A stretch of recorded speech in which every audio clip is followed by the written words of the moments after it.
Today's guest is my friend, Brittany. She got sober in her early 20s and thought that was the hard part done. Then the weight came, 80 pounds in a year. The food became what alcohol used to be, a way out of the pain she hadn't learned to sit with yet. She tried quick fixes, extreme diets, nothing worked, until one day, the pain of staying the same became more than the pain of changing, and she decided that was it. She got a coach, lost the weight, became a professional bodybuilder, a world champion, and now coaches other women to look and feel their best. I genuinely believe this is an inspiring episode, and it's proof of the transformations we are all capable of making in our lives. We were talking the other day, and I just said we have to get on a podcast because I see us as two people that have achieved a lot, but we're also so eager to grow. Absolutely. And I really want to share a message about living an empowered life, and I just want anyone listening to know that they can have the things that they want. And I think like your journey from what you've achieved with your fitness and then building a business with something you love is incredibly inspiring. And even now knowing you're still doing the work to grow even more.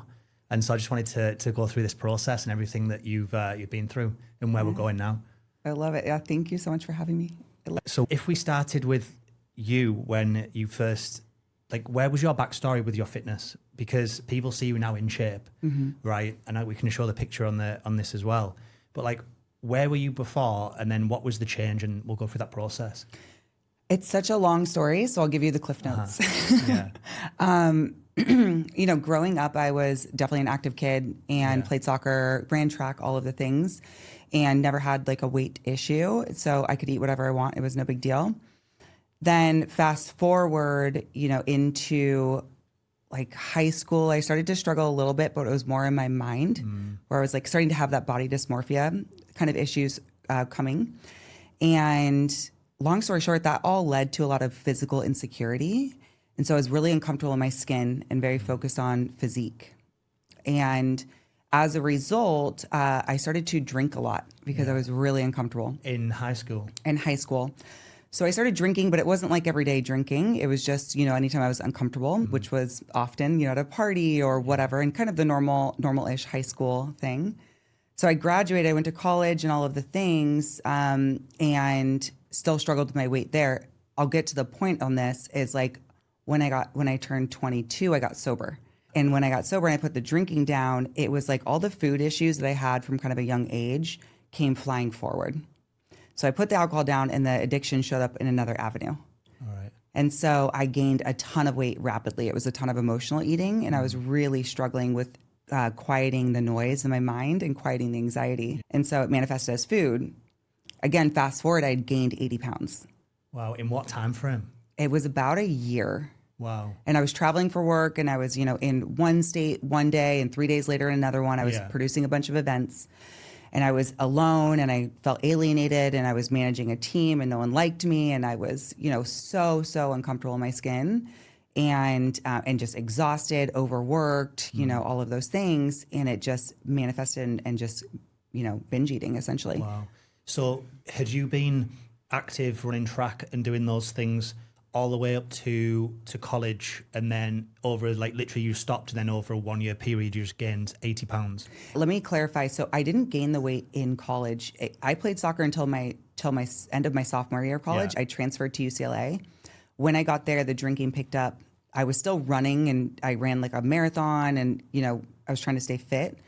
It didn't happen until after I graduated and I got sober, and it was really just that addiction switch. So that first few years of sobriety was really hard for me, and I was dealing with a bunch of emotions I had never fully experienced because I'd always muted them. And that's when the food stuff came up. So it was like a year and a half of just rapidly gaining weight, thinking it was my metabolism, my hormones, all of the things, when it was just massive overeating that I had kind of gotten away with before because I was so active. Now I wasn't active at all. So then that you would have been, what, 23, 24? Yeah, like 23, 24, 25. It was around that age. And then, so did you have a point where you just thought enough was enough and you just needed to change? Like, what was that process around just, and yes, getting back to you losing the weight?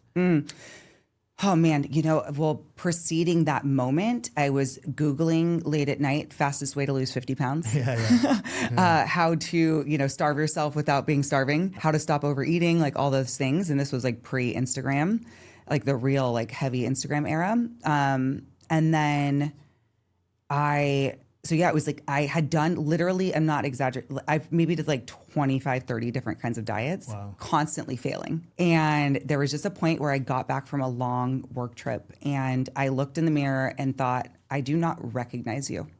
Like, who is this person? And it wasn't just because of physically, it's because I had gotten sober to outrun the insecurity that I was feeling with the drinking and all the things. And it just like was tenfold, but now I had no way out to exit the mind that was running the show. So it was that point, there was just a day and I had seen my mom and my mom was like, what happened? And not in like a mean judgmental way. She was just confused, She was genuinely confused. And that's when I was like, okay, I have to get honest about what's going on. I talked to my mentor at the time and she said, we're going to try something revolutionary and it's called balance. And I was like, I know extremes. I don't understand balance.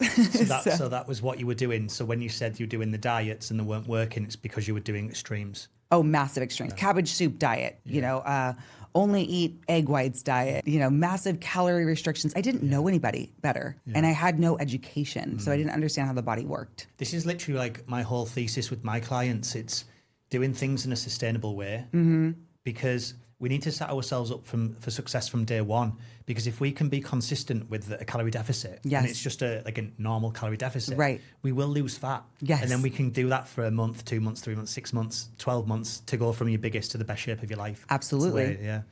And I think that the issue, and I think with people in, my age group, for sure, like 39, 40, is that we grew up in the era where it's quick. And it needs to be quick. And so we get this impatience and this Amazon Prime mentality where it needs to be delivered the next day. And that's not sustainable. And you might lose the weight, but you're going to find it again. It's going to come right back. So it's just, it's a little bit. It's interesting because when we look at quick, it can be quick to lose the weight. Let's say lose 30 pounds in like however time frame. But then if we gain it back because we go back to a normal life, then you just keep repeating that's gaining and losing that same weight, right? Absolutely. Whereas if you do it the right way, then it's actually technically faster because you actually get the result that you want and then keep it off, right? That's the thing, really. That's the thing, but it's hard because that requires an identity shift. Yeah. And you actually have to change your lifestyle and the way that you're being and the way that you're showing up and the choices you make consistently. But that's not, it's so much hard to change your lifestyle than it is to say, hey, here's my 10-day plan, my detox cabbage soup. You're going to lose 10 pounds in 10 days. That is, if I just got lost all my integrity and just sold that, I would be a millionaire. It's so true. It frustrates me because there's so much bullshit out there, as you know. And I think to the people selling that, I'm like, do you not have integrity?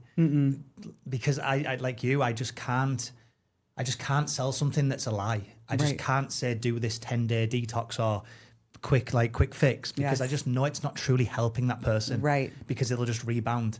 So yeah, I'm aligned to that. I just need to always do something that is authentic and generally in someone's best interests. Absolutely. And I will say that one benefit of having gone through that side of the things where it's like looking for those quick fixes, it has helped me understand the mentality of women specifically and how they think and what they're searching for. And I'm like, okay, I get it. You're searching for the quick fix. And the truth is that's not what you actually need or what you want, because you don't want to be held up in your house snorting cabbage for 10 days to fit in your bikini for your 2-week vacation and then to blow it all up on vacation. It's just such a fascinating experience to witness. Yeah, what came to mind for me there is I always want people to just actually feel their best and have the best life they can.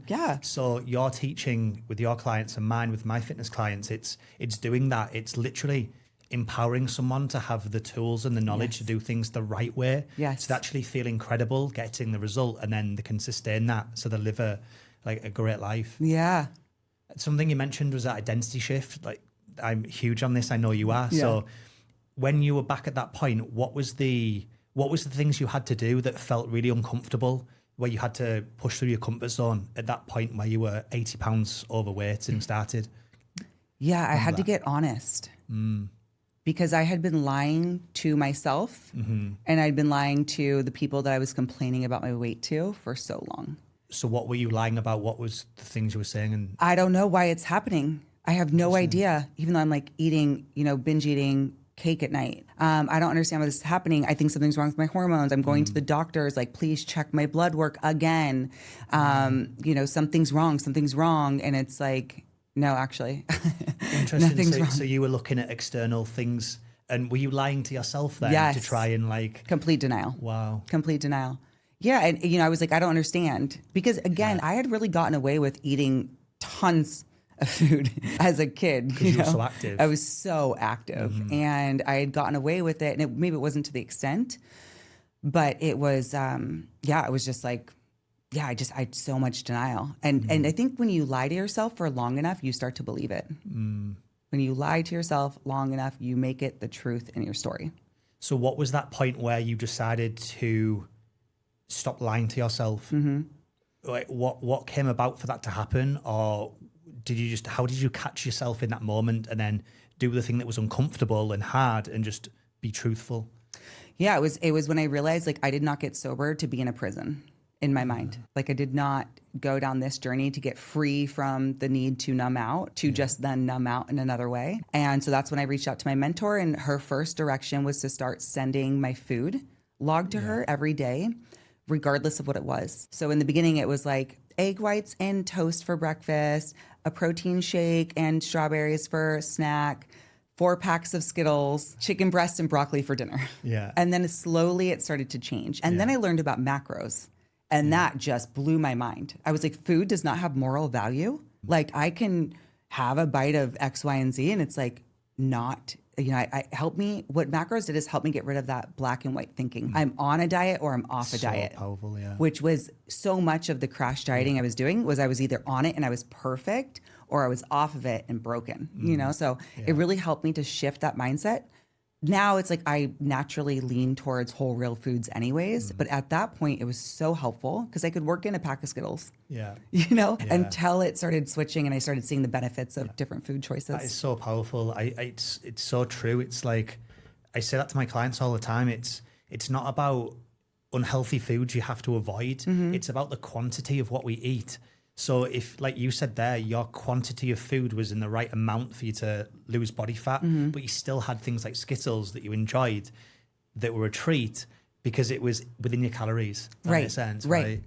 Yeah, so empowering when we realize that, because that's the balance you were mentioning. And that's how we stay in shape now, because I know we both live with balance. Yeah. I know for myself, I have dessert, ice cream, maybe 2-3 times a week as a treat. But the rest of my meals are super healthy and whole foods. Absolutely. And so that means it's a lifestyle that I can it's a way of eating. It's not a diet, like you mentioned.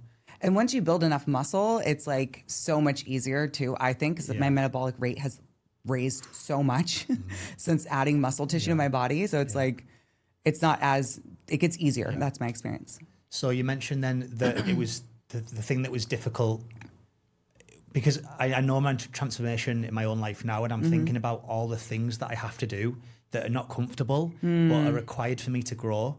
So I'm thinking back to that moment where you were. So the first thing was you had to be honest with yourself, stop lying to yourself, to other people. And then I suppose doing the work, working out, stopping eating certain foods, was that difficult? What other things did you find difficult or you felt resistance to, but you did anyway? I have to mention, I feel like called to say this, I just feel like I need to say it. It's like, once I identified how much pain I was in, because I was in so much emotional pain over it. And I know not everybody's gets to that point. Maybe they're just like, no, I just want to lose 5 pounds. I'm not, in that big of a struggle bus. But if you're someone who was like me, I was so sick and tired of being sick and tired, so sick and tired of that life and feeling so uncomfortable all the time that, yes, it was uncomfortable to do the other things, but it was not more uncomfortable than remaining the same. Like, I could not stay the same and continue living my life. For me, I would have ended up drinking again, because the uncomfortability in my skin would have gotten way too high and I would have gone right back to where it was. Is that because you would have felt anxious, or Absolutely. so you're just blocking it out with more alcohol? Totally. Interesting. Yeah, eventually I would have gone back. Yeah. You know, so it was like, well, I either clean this part of my life up and get honest and get real, and I really like apply the same principles. Get honest, do the work, understand what you're doing, and take actions daily in the right direction, you know?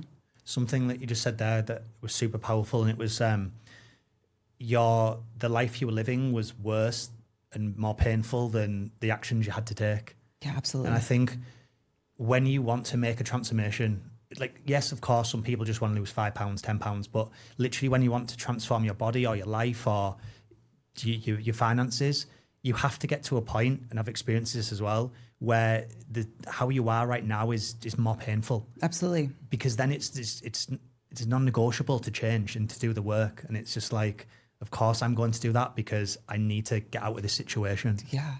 And I think that it's like, there's also something, and I think that you and I, probably the reason, or I won't speak for you, I'll speak for myself. When you have a purpose or a sense of knowing that you are capable of so much more, I think that's also like, that's painful for me. And that, like, if I know and I'm not acting the steps towards whatever I know deep in my soul, that is who I want to be. Yeah. If I'm not taking steps in that direction, it's like, it's just so uncomfortable for me that I cannot. I hit this threshold and I'm like, girl, you better make the reel, do the post, contact the people, get on the podcast, do whatever it is you need to do in order to go there, because sitting in this discomfort is not it. If you're someone who has a calling, whether that's to, do what we do or be in your community or get in a relationship, whatever it is, if you know, and there's that sense of knowing deep inside you, which I think most people have, and you know that like you're not living up to your fullest potential, I think that is the deepest pain for me, at least. Yeah, I agree. It hurts. Yeah. So like you're wasting what God has given you. Yeah, I think that some people are just kind of normal, but then I do believe there's a lot of people like us, tends to be coaches or teachers naturally, because we're on this planet to lead and coach, and I think we teach best from what we've been through and experienced. Absolutely. As we are doing. But yeah, I understand that resonate completely. I feel like if I'm not doing what my potential is, but then now I've evolved more spiritually as well over the past few years, it's knowing that I'm here to lead and teach others. So if I'm not stepping into my highest self and overcoming my fears or resistance, then I'm not leading people either. So true. So it's like a double bad. Yeah. Right? It's like I'm not doing what I know I can do, but I'm not doing what I'm being called to do as well in that sense. So And what a beautiful thing, though, that you're doing it and that you're willing to. And I think it's almost exposure therapy for us, myself for sure, is the experience of doing that thing that is so uncomfortable. And you do it, and then you're like looking around, you're like, okay, no one died. Like we're good. We survived. And it's like that exposure therapy of doing it, sitting with the discomfort, doing it, sitting with the discomfort that's a little less, doing it, discomfort, and then doing it, and it's just normal, So I think that it's like the exposure. When I first started going to the gym, it was so uncomfortable. I would walk in and be like, oh, everyone's looking at me. They think I'm weird. I don't belong here. And it also turns out no one's looking at me. No, everyone's looking at themselves. It's like when I'm in the gym and I'm training, so many of my ex-clients or clients now, more so when I had a gym myself, and my clients would say, Greg, if I saw you in a different gym, I would feel so intimidated because you're muscular and stuff. And they say, when I actually met you, you're so down to earth. And the funny thing is, if other people were in the gym, I'm looking at them thinking, I have massive respect for you. Yes. Being in the gym, maybe you're 30 pounds overweight, but you're still doing it. But most of the time, I'm just focused on my own workouts. It's like I'm in my own world. Getting the sets and reps done. Yeah, exactly. That's funny. Yeah, what you said there about exposure therapy, I realized that recently. It was having to post my authentic self. Essentially, I know we've spoke about this before, but I built up this image of having a fitness company, and so my image was fitness, and then built it into this company, moving to Mexico, posting the highlight reels, the life, where I'm going, the beach clubs. But then in 2023 and 2024, hit rock bottom, lost everything, and then I've been rebuilding. And I was embarrassed to share that journey, but I felt called to do that because I knew so many other people had experienced hard moments and then rebuilt. Yes. And I knew I wanted to speak to those people, but I was holding back because it was a different image. And then I put that off for 9 months, but then when I finally started speaking, at first it was so difficult, be like, I'm in a rebuild, blah, blah, blah. But then now, 3 or 4 months on, exposure therapy, as you mentioned, now it feels easy. Yeah. And it just taught me to just, if we just do the things that are difficult, over time, they become so much easier. And that negativity or that fear just literally like goes. Absolutely. So I suppose, yeah, people in the gym, it's the same situation. Just go, keep going, and then you'll just become normal to it. You get normal to it. And then all of a sudden, especially with the gym, it's like, then you see, I tell people always try to go at the same time because you'll start to see the same people. And then eventually they'll start to do the gym nod. Yeah. Like, hey, All right. and you're like, see, you're silent friends. You're like, what's up? All of a sudden you high five. Oh, what's your name? You know, we've been talking. I've seen you here every day for 10 years or whatever it is, you know? So yeah, it's all just, you know, we have to do it. And the reason most people aren't doing it is because they're not willing to sit with the discomfort. Yeah. And experience that. But nothing great comes from staying safe. Yeah, like you said, for me, I just couldn't. I was in a situation where I could not speak any longer. I just had to share my message because I knew the community I wanted to build of people in a similar moment, in a growing, the new identity, building a business. I knew that I had to speak because a new demographic of people would listen. Yes. And I knew that a community would come from that and a business. And that wasn't happening because I wasn't speaking. And I just was getting so angry with myself for not speaking. It got to a point where I was like, enough's enough. So like you mentioned earlier, we have to get to a point where the pain of staying the same is more. And then, so the speaking then became a thing I had to do. And now it's been cool because in speaking that message, there's so many more people now that are messaging me saying, Greg, I want to post, whether it's different content, whether it's just their own content, but they're holding back from fear of being online, that are now reaching out. And it's great to be inspiring those through my own actions. Yeah. Like you are inspiring people through your actions. It's a super good feeling to know that our actions and us growing is then empowering others. It's an awesome thing in life. It's way easier for me to do things to help others than it is for me to do it for myself. Yeah. So if I'm like, this is going to help someone, I'm like, okay, I'm going to do it. Do you find as well, if you know that your calling is to help others, so do you find that knowing that motivates you and you can call on that to do the things that are not comfortable? Oh yeah, for sure. Because it gives me purpose. You know, I have a purpose and I trust that that's my purpose. I trust that this is my purpose, and teaching and coaching and supporting is absolutely who I am at my core. And it's where I feel most authentic. It's where I feel most like myself. And so, yeah, I think that I call on that where I'm like, oh, I feel uncomfortable. I don't want to post about this program or this thing. It's like, well, what if there's that girl sitting in her room Googling this stuff again? And, you know, I want to support that person. How am I going to get to her and support her if she doesn't know I exist? It's so true. It's like, because you've been that person. You were that person who was uncomfortable, in massive pain, physically, mentally, I would imagine at that time. Absolutely. So you know what it feels like. So you then can use that to post or do the things that you need to do when you feel that resistance to it. Yeah. And I mean, it doesn't work 100% of the time, but it typically does. Yeah. Yeah, I have days sometimes where I'll feel the resistance to post something authentic. And I just think to myself, Greg, how were you feeling 4 months ago? You know, you imagine you heard a message of someone else saying, Greg, just post the content. Everything that you want will like, you'll make so much progress. You'll feel so free, feel so liberated. You'll be on podcasts and start doing this and in such a short space of time. And I just think I would love to have heard that message then. Yeah. So to be that person now for the people who need to hear it. And I really do find that helps, just dialing into my purpose and my mission. Absolutely. In getting through the difficult times or the resistance.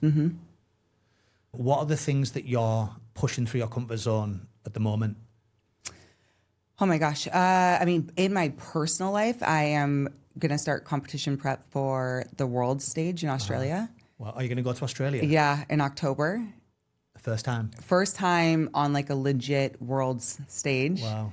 And I'll be 40 in August. So it's like, okay, I'm going to go compete against these girls. You know, and it's interesting actually to even see and hear the stories that come up like, well, I'm 40. Like, and I'm like, what are you talking about? Like, you're just getting started. So that's been a fascinating experience in and of itself. But yeah, that would be personally, definitely that is like something I'm pushing that's out of my comfort zone.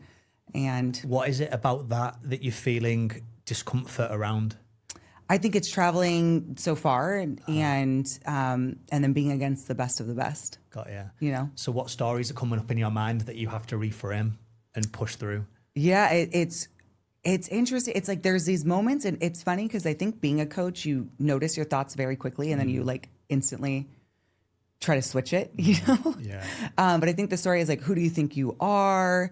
Like, are you gonna be able to stand up next to these girls? Like the old world champion, the last year's world champion is somebody that you've looked up to from the beginning, Hattie Boydell, from like the beginning of your fitness journey. Like you think that you're gonna go get on the stage like she did, like she looks insane, you know, like all of those things that come up. And, you know, it's a lot of like variations all rooted in who do you think you are?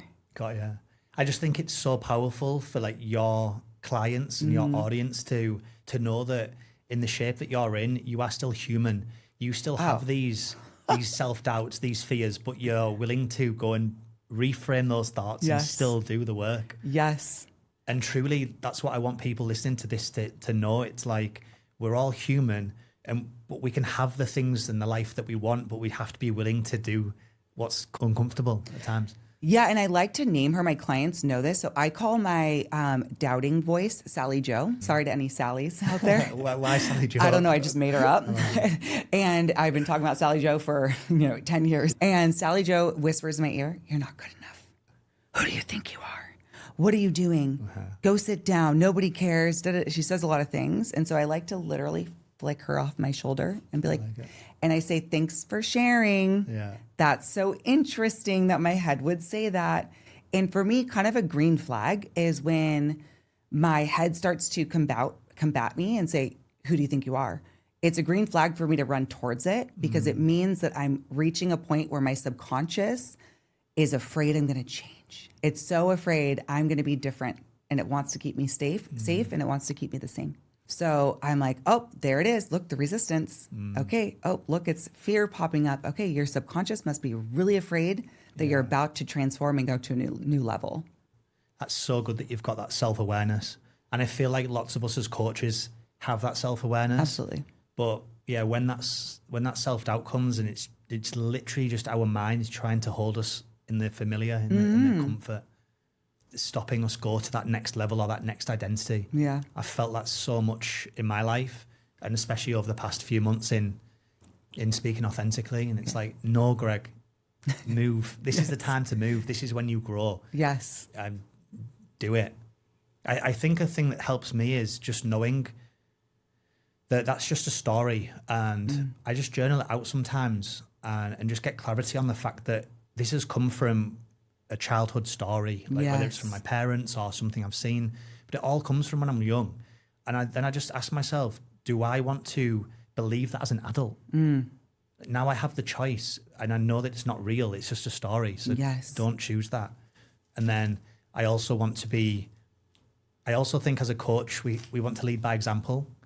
For me anyway, I want to always practice what I preach. So if I'm talking to people about stepping through my comfort zone, I don't just want to do that in one area of my life. I want to do that in all. And so even though I'm telling my clients to maybe do the workouts when they don't feel like it, I can do that with ease. I've got to that point now with my fitness where I can just go and work out even if I don't feel like it. But truly what challenges me is at the moment posting authentically. So in doing that, it means I'm doing what I said to my clients. And I just think that's a motive and also a great feeling to lead by example. Absolutely. And I think you hit on something really important. It's like with the repetition, the things like going to the gym, eating right, all of those things become very easy. And it's such a good example how when you learn discomfort, and I think the fitness journey is such a great playground to start, is when you learn how to overcome discomfort in this area, it spills out into the rest of your life, which is why I think, and this might be controversial, but like why a lot of people will automatically respect somebody who has a really great physique. And I don't mean they're a bodybuilder or whatever, but where they've clearly taken care of themselves because you know what it takes and how much consistency it takes. So it's not like, oh, you're only respectable if you're super fit bodybuilder. It's not that. But I know for me, someone walks into a room and they've taken care of themselves and they show up with a totally different presence. And I guess for me personally, I'm like, wow, okay, I see you. you know, because they just, you know, that in their life they're taking care of themselves on a certain level. Yeah, it's two things come to mind. One, I always have respect for people in the same situation. If I didn't know you and then I saw you for the first time at, let's say, a run club or the gym, I'm like, wow, this woman really has dedicated and has commitment and discipline. Right. And they're just values that I really respect. Right. And so the second thing was, so many times I'm in the gym and it gets to squats and lunges, like two that really hard exercises for me. And then I've got a few reps left. And I can hear that voice in my mind saying, just stop at 10 reps. Yes. Don't do the other 2 reps. Yes. Just stop, right? Especially on lunges. And then, but I do them and I push through. And then I always think after, if I can push through and do challenging things in the gym, which is physically very demanding and mentally, then when it comes to my business, if I feel resistance to post or to do whatever it is, that should be easy, right? I can do it in the gym. I can do it in any area of life. So I do believe what you say. When you can do stuff in the gym, that literally transfers to an identity you can put into anything else. Totally. You just trust yourself more. When you do what you say you're going to do, you start to trust yourself more. Yeah. Something else I always do, I don't know if you do this, is let's say I'm trying to understand something or master something in a different, let's say it's business, then I'll always look at the parallel for fitness. For example, I'm intentional when I'm in the gym. So I'll go and do a workout. I know what I'm doing. I'll do my sets and my reps with intention. I'm take the time under tension. I'm pausing. I'm tensing. And then I realized sometimes with my content, I was just posting because I needed to tick a box. Right. But I wasn't being intentional with as much as I. And so that was just. And I always do that. When I look at it, I'm like, would I do that with my fitness? Yes. No, okay, so take the fitness mindset and put that into something else. Yes. And I find that just gives me that ability to learn and understand something. Absolutely. Because I've understood it in fitness. I don't know if you do that. Yeah, I think it's like the strategy and the plan of action. I was just talking to my mentor this morning in our little weekly call, and we were chatting about like how it has to have a system and a strategy and have to follow it blindly, kind of like what I do with my fitness journey. And, you know, I have a coach still and I'm like, I'm just going to follow it and I know the results are going to come. And we were talking about how, you know, not having a strategy, you're just kind of like flying by the seat of your pants in business or whatever it is. I mean, even in my relationship, it's like we have Saturday date night. It's non-negotiable. You know, it's like there's certain things that we're like, this is what works. Yeah. No, I agree. How long have you been in a relationship now? I'll be just 6 months, but we've been friends for 5 years. And did you, with your relationship, because I know this is true for some of my friends and some people, they have to even grow into an identity to find the right partner. I know I did. I can get into this in a second, but did you find finding the right relationship difficult? Did you have to push through discomfort in your identity in that sense and grow, or did it just come easy? No, it's relationships have always been have been kind of a weird one, especially living in Tulum, because there's so many people who are transient. And so I think, there was definitely like a struggle of, not a struggle, but like, I didn't feel like I was attracting the right people, but I don't think I was ready to attract the right person. But even my boyfriend and I are very different in a lot of ways, but very similar in a lot of ways. Like he's vegan. Oh yeah. Yeah. And he's like, which is not, I was like, oh my gosh. In the beginning, I was like, I don't know if this is going to work, babe. Like, I was like, you're vegan. On the checklist. Yeah. I'm like, this is not working. But I'm like, you're also incredibly hardworking. You are so supportive. You are so loving. You show up. Like, we have such a great relationship. Like, it was just funny to watch myself even try to talk myself out of an amazing partner because we don't eat the same. It's so interesting, right? So fascinating. I truly feel, though, based on my relationship with Shamila, when it's the right person, it's just the right fit. Yeah.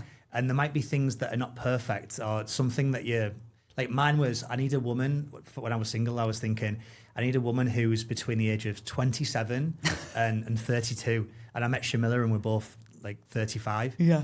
And I was like, I'm really going to not, this woman's got so many things that are perfect that I love and she's just the perfect woman for me. Yes. And so I'm going to discredit that. Like, right. Like, no.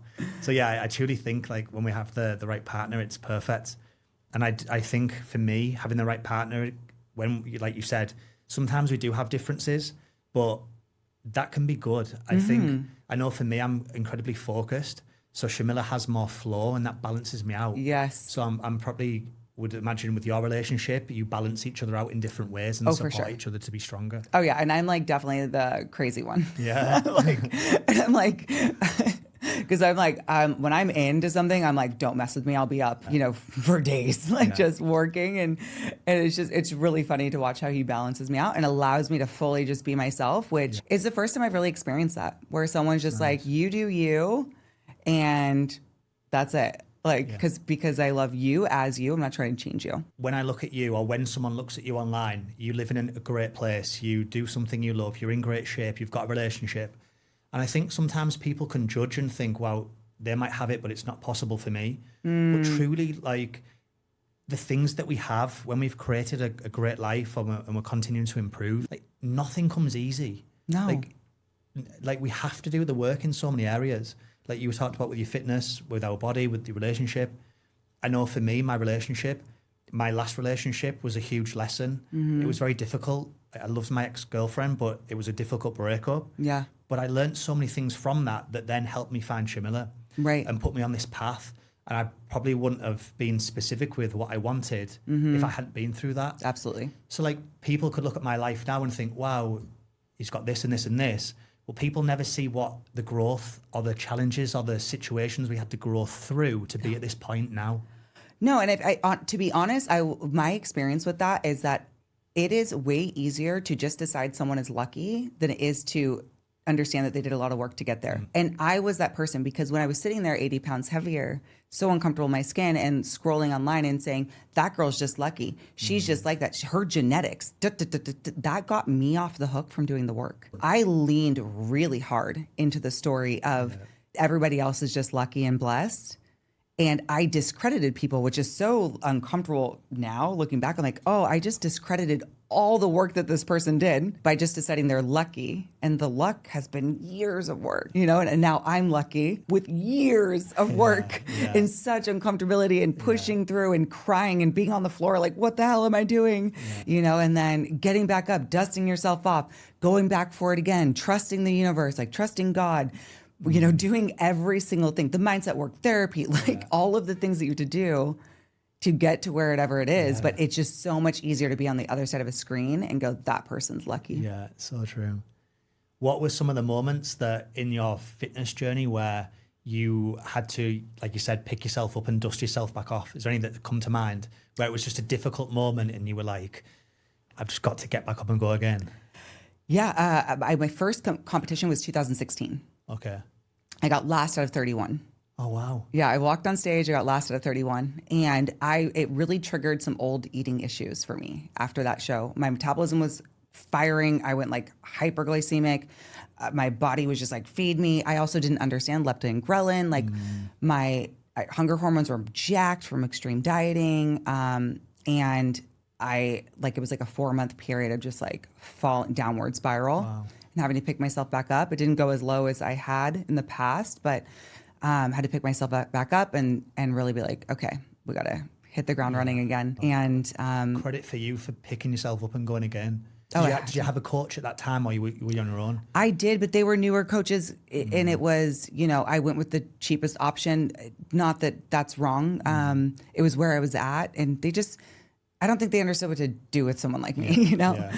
And so I wasn't going to compete forever again after that show. And then I found an in-person trainer, trained with him, then found my online coach, Jean-Jacques, now. And we've been together, I guess, now since 2019. And we've done like some incredible work together. And I'm so grateful for him. He's like the perfect coach for me. And so that's what happened. Wow. Then we kept going. So even that, it just shows that in life, people might look at where you're at now with your bodybuilding, your competitions, the things you win, the shape you're in, the audience you've built, the clients that you have, but they don't see that those moments, like you mentioned, where you did your first show and then you felt like terrible for months and months, and you had to pick yourself back up. And this just like emphasizes my point that when we want to achieve things and live a great life, an empowered life, we have to just keep going. There's always so many difficult times that we have to just get over. Totally. What was that thing in that moment for you where, so after that show, when you were feeling bad, what was the thing that triggered you to just keep going and not give up and not just go back to how you were before? Yeah, well, I was really struggling with the food at that time. It wasn't as bad as, but I was still struggling. And, but I knew enough to know that at least train, at least continue to train. Don't do a bunch of cardio to work it off. But I knew, okay, if I'm struggling with the food, at least train. It's almost like I'm not glad that happened, but I am glad because so much progress was made as a result because I was just eating and I was lifting. So you gained some muscle. So I gained some freaking size. Yeah. It was awesome, but like not recommended to do it that way. Yeah. But if I look at the blessing of it all. And so I think I just was like, I didn't come this far, to come this far. And I'm not willing to give up because I've never felt great when I'm like, yeah, I quit. I've never looked back and like, so glad I quit, unless it was a job I didn't like. It's just not your mentality is just like you mentioned earlier, you always know your potential. So to quit is knowing that you gave up on your potential, what you were capable of. So yeah, I another thing that I wanted to mention is the biggest challenges in my life, maybe it's the same for you. Well, you can say after, the biggest challenges are always been the biggest lessons, or they've put me on the right path. Like going through a difficult breakup, now being with a woman I believe I'll be with for life, or going through a real difficult moment in my early 20s when I had anxiety, just kind of lost my shape. I wasn't fat, but I just always had confidence in being in shape before that moment. And then I lost myself, felt terrible, and then that's given me the desire to always want to be in shape, feel confident and good. Right. So... And then even like losing everything in 2023 and 4, and then having to like rebuild myself, but it got me into being more spiritual and these types of things. And it's now put me on the path that I'm on now. So even though those times are also difficult and I would never want to go through them again, it puts you on a path, or it's put me on a path that has been beneficial. Absolutely. And I think it's only after maybe 6 months, a year, 2 years, we can actually look back and be like, wow, that actually benefited me. And I think in the moment, when we didn't have that knowing, so like now any other challenges that come for me, it's having that knowing in the moment, Greg, don't worry, it's difficult now, but in 6 months or 1 year or 3 years, you'll know this has benefited you. Yes. And that definitely gives us strength in the moment.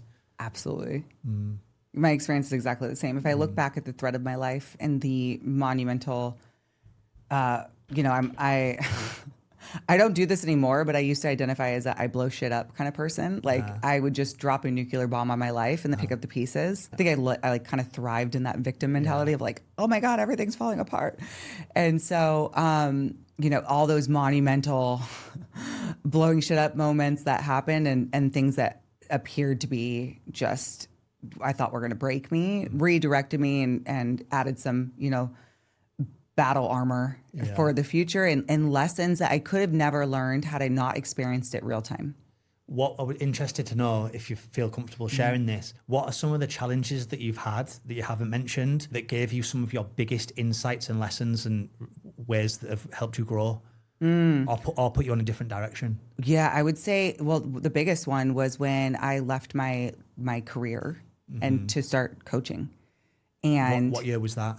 It had to have been 2018. So it was just after your first show was 2016. Yeah. So it was like a few years into a few years after. But I had already started like kind of coaching, and like I had already got my personal training certifications, my nutrition license, like all that stuff I'd already done because I was doing it for myself because I was so interested. And then my office door started becoming like a revolving door of like people asking questions because I was always talking like about it. Colleagues and stuff. Yeah. And I was like, oh, I think I love this. So I jumped out of the career that I was in and started my training business in the park, and I fell flat on my face. I fell flat on my face. It was bad. Wow. I ran through my savings completely. So you just quit your job completely? Yeah. And we were kind of talking about this before we even started filming, but I had no idea what I was doing. I didn't know how to run a business. I just thought, if I open a business bank account, I'll be a business owner. I just didn't know how it ran. And so it was just a few years. And then I started just, doing some part-time consulting work and stuff in the field I was in before, and to try to pick up the pieces. It was just a few years of struggle. Yeah. Honestly, until COVID hit. And what lesson or insight did you get from that? Well, I learned I'm real scrappy. Yeah. Yeah. I can figure it out. Yeah. Everything That's very empowering to know It that, is. that you will always figure shit out. I will always figure shit out, but a breakthrough I've had recently is like, I don't want to have to always figure shit out. I just want things to be figured out. Yeah. That is, but I am scrappy and I will always survive. I'm a survivor for sure. But I think I think the biggest lesson I learned was just like, one, business ownership is not just like you pop up a sign and everyone comes running. You have to, earn your seat. And sometimes people get a lucky break, but usually the lucky break was preceded by 5 years of hard work, just like we were talking about with the physique. And so, I think it's just, learning the ins and outs of business, which was that could be a whole nother podcast, how it works, how you do anything. Like I just didn't get it. I had no idea. Yeah. I didn't know how businesses ran. I didn't know you had to do that all, and coach. Business is it's such a journey. It's such a journey. It is the biggest spiritual growth opportunity. Yeah. If you want to grow spiritually, you need to start a business. Sometimes I look at my brother, my sister, and my friends, let's say back home. Yeah. Lots of them have just a normal job, Yes. a normal family. And then at the weekend, they go into the park or doing stuff with the kids. I have no kids or anything like that. But a business, I'm like, how? It's just such a different life. I know. When you've got a business, it's literally, there's a challenge, you solve it, there's a high, then there's a low moment. Totally. Then something unexpected happens, and it's just constant effort. And now, with AI and everything, and social media changes so fast, it's constant learning, educating yourself. But I was at a lagoon the other day here in Tulum where we both live, and I think it was like a Wednesday afternoon, and I'd worked the morning. I was like, if I had a job and I was in England, this would never be possible. Right. So.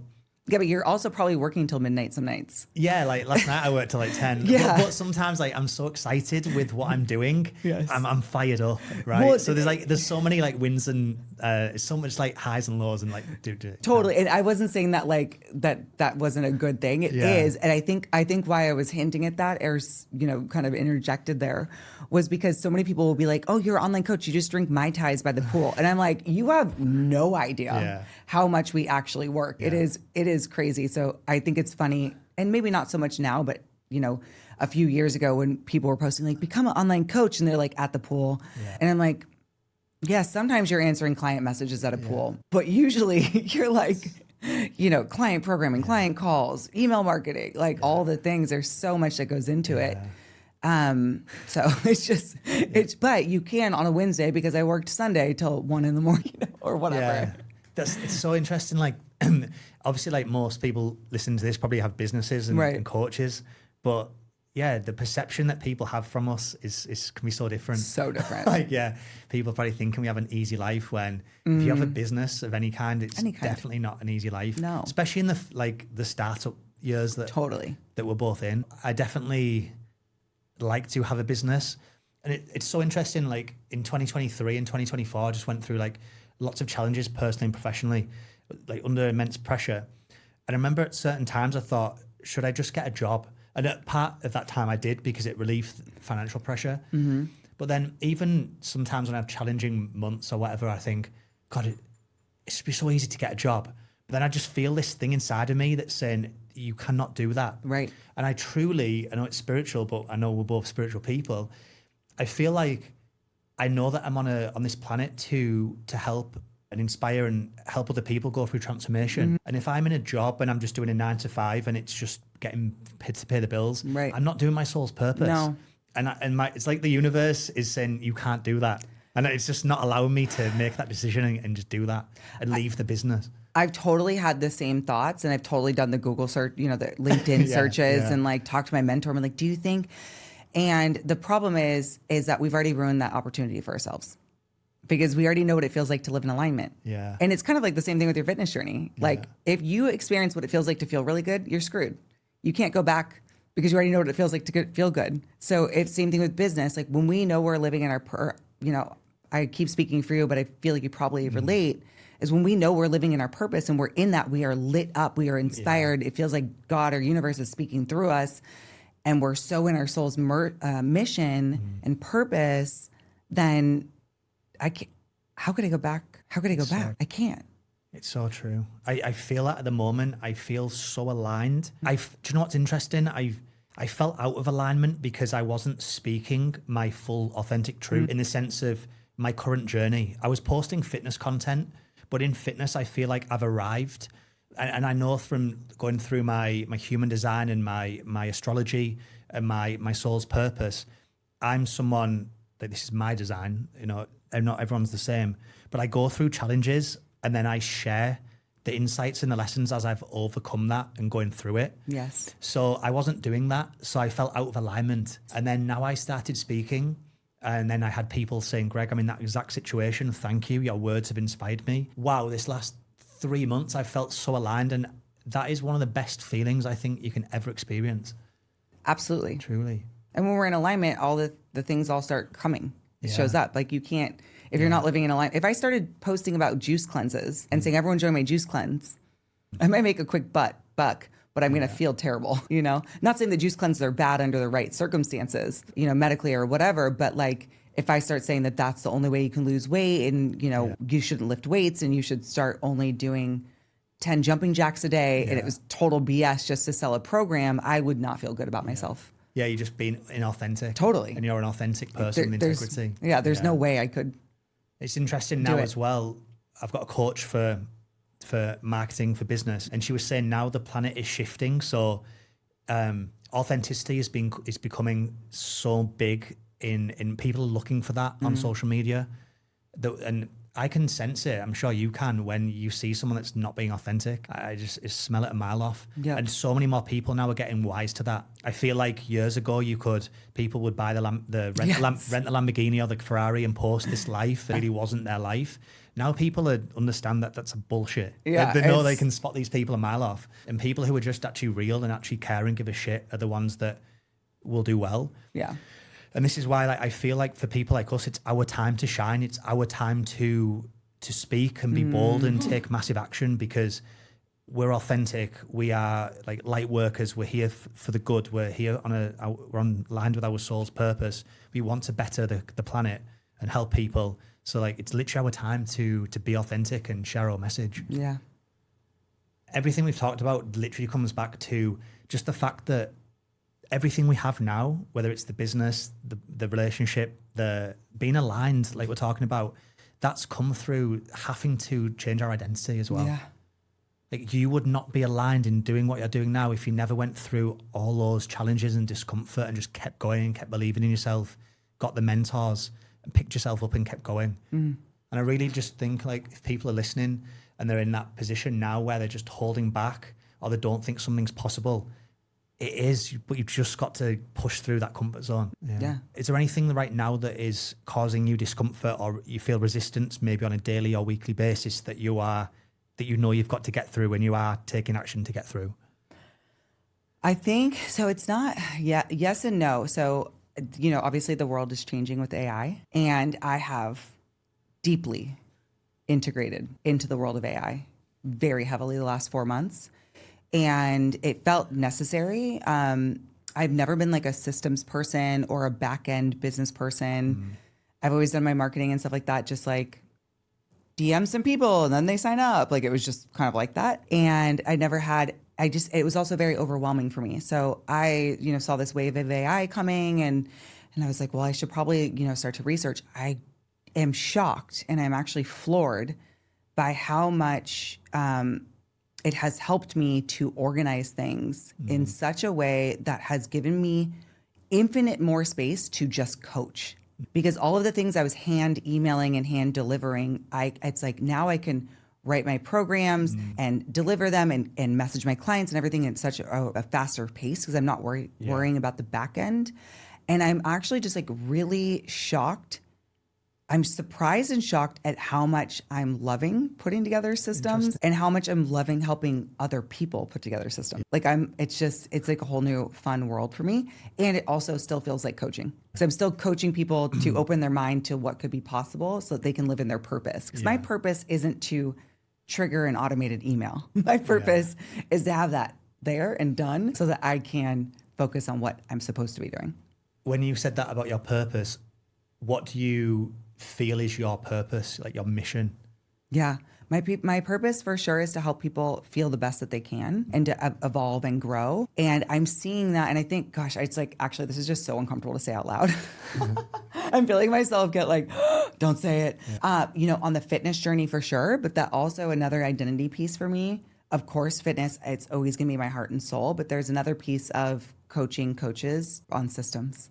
And that I'm seeing, like, I just know there's so many coaches that are struggling with the back end and can't live in their purpose and are so bogged down by that piece that it's not giving them the energetic space. And I've just created a mastermind of resources and have made the back end so easy that there is a piece of me that's like, am I going to open that door? My mentor was like, just post once a month about something you've done that month. Yeah, that's the thing. Like, you're doing it so other people will see you doing it and then see you passionate about it. Right. Also, you being natural about, wow, I've done, like, as you just said there, it's freed up my time. It's made my life easier. Other coaches will see that and think, I want that. Totally. So you don't even really have to like sell it. No. Just you doing it is what other people will see and want. Yeah, I mean, it's literally changed my life. I feel like so much more comfortable. I mean, listen, it was a huge learning curve because I had no idea what I was doing. Yeah. So again, it was this going in unknown territory and just trusting it and like learning and allowing myself to have the hiccups and then continuing to go and then finding a better way and then systematizing that system so that I could help other people do it. That was, I was like, wait, this is actually so fun because I'm also watching other people's eyes light up and they're like, oh, you can do that. I'm like, So it just goes to show that let's say in 6 months or 1 year from now, you've got your fitness, which is your thing, and then you've also got helping coaches with systems. That all came about because you were willing to do the work, to understand it yourself, to get through the hiccups and keep going. And that, again, when people think stuff's an overnight success, it never is. No. You had to do the work. Because I'm sure in those moments, I know because we were speaking a lot, you were working hard and you were committed, and you were dedicated, and you were probably not going and doing other things. You were focused. I mean, I've never been as focused and locked in as I have been in the last 4 months. I was committed to learning and it felt and feels really important. And then also, back to the purpose piece, I'm like, okay, if I can help coaches be able to help more people, then eventually what we're actually doing is we're helping more people help more people. Okay. And like, if this coach can feel free to be able to go just coach and they can take on more clients, they can help more people. Like that is so exciting to me. It's just like, I know we all feel bogged down by the back end of business. It's like, that's the hardest part. Yeah, that ripple effect is so true. It's huge. I've been following a coach online, and she basically I'm actually working with her now this last 2 weeks. And her thing is how to share your journey and market your personal brand. But she uses human design and astrology, which I love because I truly feel like we've all got a unique blueprint. I'm not marketing my business or speaking or communicating in line with those things. I'm out of alignment. Right. So it's not effective. It's not authentic for me. Right. So I've been working with her, and a few things that she said has helped me share my journey more easy. And then I've seen now other people like doing some of the things I was doing. So like posting challenges, like accountability challenges on Instagram for themselves. Yes. One's doing it for paddle, another guy's doing it for just posting his truth. Yes. And those people benefited from me, but I benefited from my coach. Yes. But Sheen didn't know those people. Yes. That's the ripple effect. Yes. So like when you're doing things and helping people, in whether it's coaching your clients for fitness or whether it's for coaches for systems, it's like who they then help that you never even know about. I mean, my clients will be like, oh, now my husband's eating healthier. My kids are eating healthier. Like we're all going to the park on Saturday to walk around. Like it changes everybody in their orbit, just like we change everybody in our orbit. And it does ripple effect. Yeah. It's, a client just messaged me, oh, my friend just started tracking macros. I taught her how. Yeah. I'm like, that's amazing. It's a good feeling that's the most rewarding thing I think for our job is when you see people benefit and just feeling awesome. Yes. For me, I just always think about like how I felt when I was in low moments and then how good I feel when I'm on top of the world. I just truly want everyone to feel like that. And especially with fitness, I'm walking it, I've been through it. I know that people can have it. And now obviously with my content, I'm sharing my authentic journey, which was difficult, but it's made me super aligned and happy. And I want other people for that now. So that's powerful. Yeah. Interesting. Have you ever done your North Node readings? No, I don't. I only know my human design. I'm a generator, Okay. which makes so much sense to me now. But yeah, I don't know my North Node. I want to find out now. I did it the other day. So you have to get your birth chart, which I never actually done before.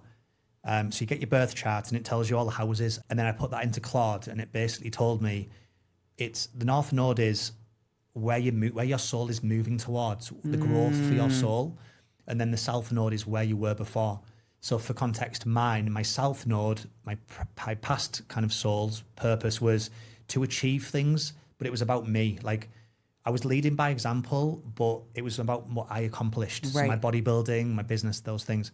Now my North Node, where my soul is growing to, is being more about other people, being more of service, helping other people in a bigger way. So it was like super interesting to know that I'm on path with that. And also a big insight was when I'm posting content now, instead of I always want to come from that energy, that place. Like, how can I share something right now that's really impactful?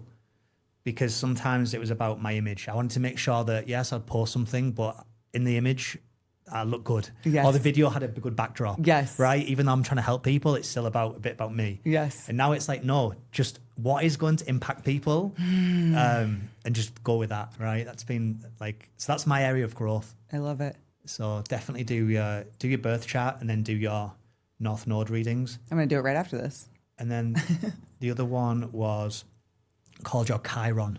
You ever heard of that?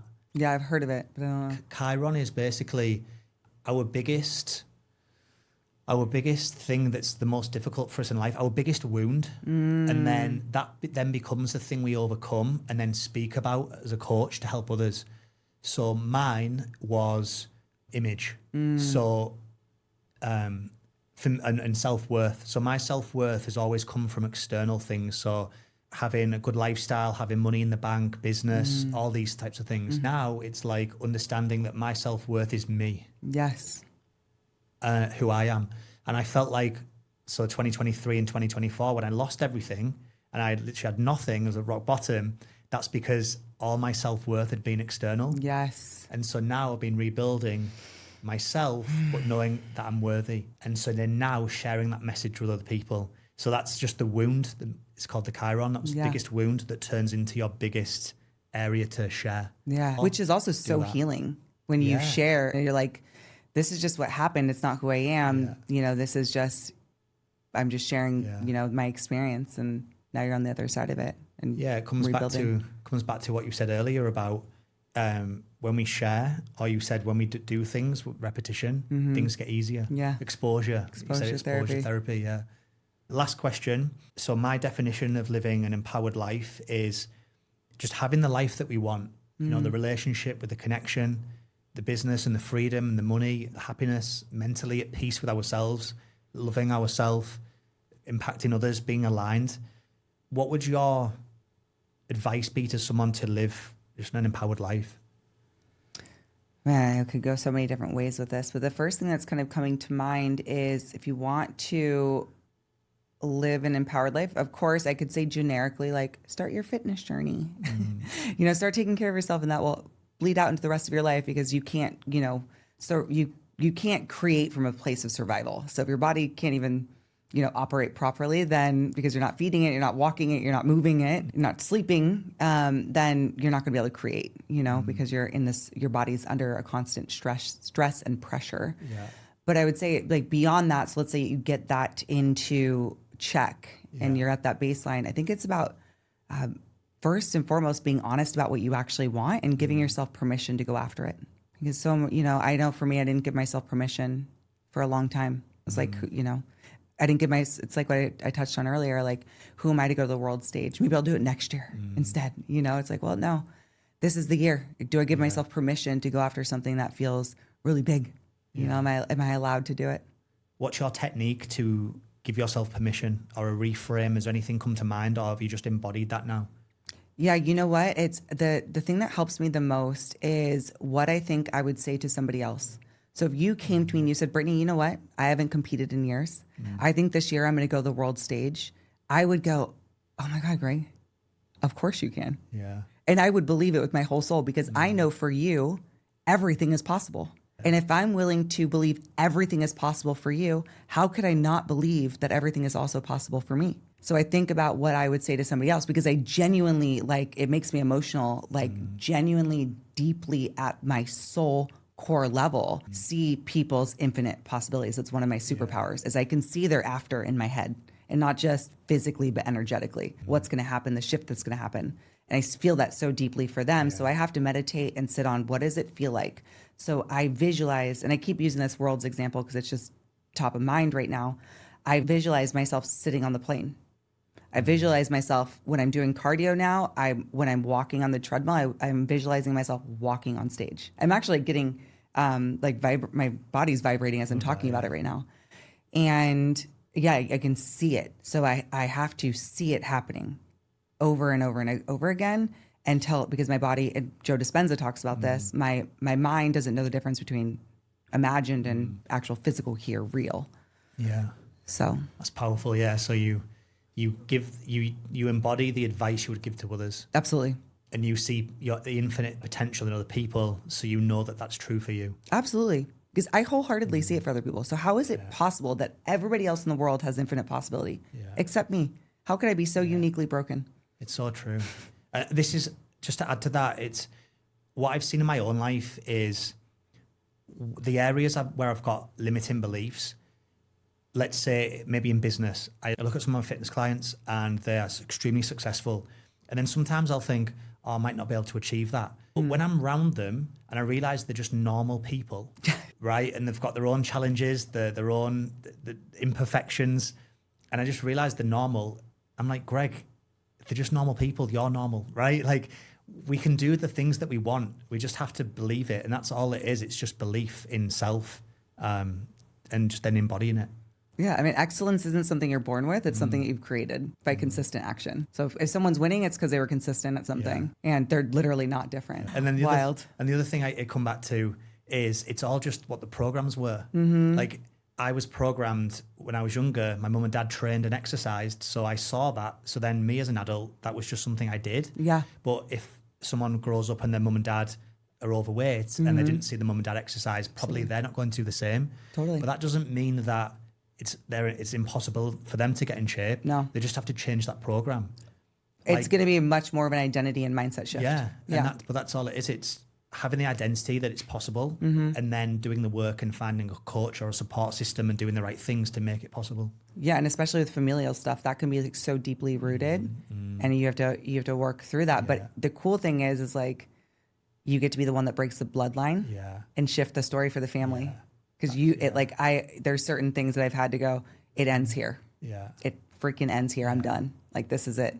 Yeah. This is not how this story is going to be written for generations to come. Yeah, it's super powerful. That's literally the thing I'm doing now with just with money and income. It's like we all have to shift our identity because I know that, like you mentioned, my infinite possibility and my potential.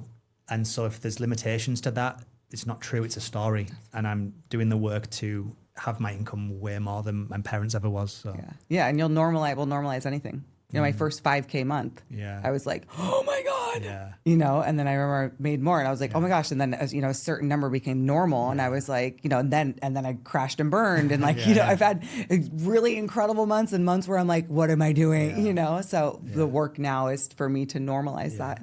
Yeah. And that comes back down to just business. You just got to keep going. Like, people think stuff's an overnight success, but it never is. It's doing never is. But no, honestly, thank you for coming on and talking. I think super empowering to hear you and myself talk about the things that we have to overcome, the identity shifts we've had to have, the fact that it's not easy, that we'll always have challenges, but to live the life that we want and have the things that we want, it's just doing the work and picking yourself back up. It's been such a fun conversation. Yeah. It's funny, like I'm, acknowledging the cameras. It's like, I didn't even feel like they were here. I feel like we were just having a talk at Run Club, like this is how we normally talk. So they're always the podcast episodes I want to have. It's like when I'm talking to my friends or people I respect, admire, and then I have deep conversations, I always think this needs to be filmed. Yes. So now we're doing it. And now we're doing Yeah, it. And I love hearing your stories, and we're very similar. It's funny. Well, honestly, thank you for coming on, and thank you for you. being honest and sharing. Yeah, of course. Thank you.